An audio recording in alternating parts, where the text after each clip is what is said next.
शांति। आज का विषय है सकारात्मक विचार। जीवन में सकारात्मक विचारों का बहुत बड़ा महत्व है। जब हम सकारात्मक विचार करते हैं तो जीवन में शांति का अनुभव कर सकते हैं।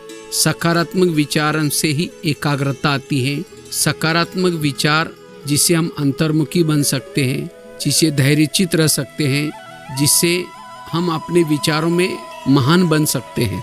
इसीलिए हर परिस्थिति में सकारात्मक विचार करने से हम तनाव से भी मुक्त बन सकते हैं। क्योंकि जब व्यक्ति तनाव में आता है नेगेटिव सोच करके, तब गलत निर्णय करता है, तब उसको क्रोध भी आता है। इसीलिए जीवन में सकारात्मक विचार और सकारात्मक विचारों को अपनाने के लिए बहुत सुंदर फार्मूला है। जीवन में आने वाले हर परिस्थिति को, नेगेटिव बातों को पॉजिटिव में बनाने की कला सीखे। इस पर मुझे एक बहुत सुंदर एक कहानी याद आते हैं। एक महाराष्ट्र में संत थे जिनका नाम था तुकाराम महाराज। तुकाराम महाराज विठ्ठल की भक्ति करते थे, तो गली के लोगों को उनकी भक्ति करना अच्छा नहीं लगता था। तो उन्होंने बहुत प्रयास किया भक्ति छुड़ाने के लिए, लेकिन संत तुकाराम महाराज भक्ति करते रहे। एक दिन सभी लोगों ने पकड़ करके संत तुकाराम महाराज जी से भक्ति छुड़ाने के लिए उनका अपमान करने के लिए सोचा। तुकाराम महाराज जी को पकड़ करके उनके गले में सब्जियों की माला पहना दी। बैंगन, टमाटर, आलू, मटर, मिर्ची, नींबू। इतना ही नहीं, उनका मुंह काला किया। उनका मुंह काला करके उनके बाल उतार करके उसके ऊपर हल्दी का लेप लगा दिया और उनको एक गधे पर बिठा करके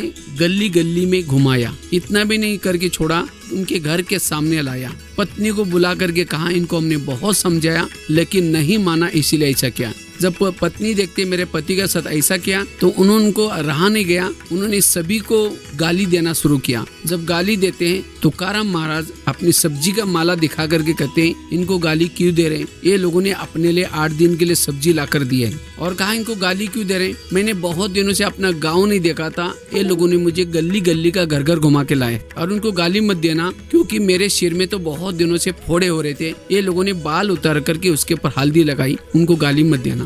और कहा, इनको गाली क्यों दे रहे हैं? क्योंकि जब मुझे ये लोग घुमाने के लिए लेके गए थे, उस समय धूप इतनी तेज बाहर थी, तो ये लोगों ने तो पाँव में कुछ नहीं पहना था। हो सकता है उनके पाँव में छाले आए होंगे, मुझे तो कुछ नहीं हुआ क्योंकि मैं आराम से ऊपर गधे पर बैठा था। इसको कहा जाता है जीवन जीने की कला। विपरीत परिस्थिति में भी तुकाराम महाराज ने क्या किया? सकारात्मक सोचा, और इसीलिए आज उनकी पूजा होती है। वास्तव में तुकाराम महाराज की पूजा नहीं होती, उनके अंदर की सहन शक्ति की पूजा होते हैं। इसी तरह आज हमें भी ये कला सीखना बहुत जरूरी है। हमारे जीवन में आने वाली विपरीत परिस्थितियों में, बुराई में भी अच्छाई देखने का अगर हम प्रयास करते हैं, तो सहज ही हम तनाव से, टेंशन से दूर रहते हैं। और जो व्यक्ति हमारे लिए कुछ विपरीत परिस्थिति निर्माण करता है, उसके प्रति क्षमा का भाव, दया का भाव रहता है और हमारे से वो प्रेरणा लेगा। क्योंकि नकारात्मक बातों को सकारात्मक बनाने से हमारे अंदर सहन शक्ति आती है, और सहन शक्ति से ही शांति संभव है। जिसमें सहन शक्ति नहीं, उसको शांति नहीं मिल सकती। इसीलिए वर्तमान समय वही व्यक्ति महान बनता है जो हर परिस्थिति को पॉजिटिव में, सकारात्मक लेता है। इसीलिए हमें इस कहानी से ये सीख मिलती है, हमें हर परिस्थिति में सहनशील बनना है। क्योंकि एक सेकंड का क्रोध न जाने हमें कितनी बड़ी घटना को निर्माण कर सकता है। एक सेकंड का क्रोध जन्म जन्मांतर के लिए पश्चाताप कर सकता है। तो इसीलिए सहन करना भले ऊपर से कड़वा है, लेकिन इसका परिणाम बहुत मीठा है। तो जो व्यक्ति सहनशील है, वही वास्तव में विजय है। वही व्यक्ति अपने जीवन में कुछ करके जाता है। इसलिए हमें जीवन में सहन करना सीखना है।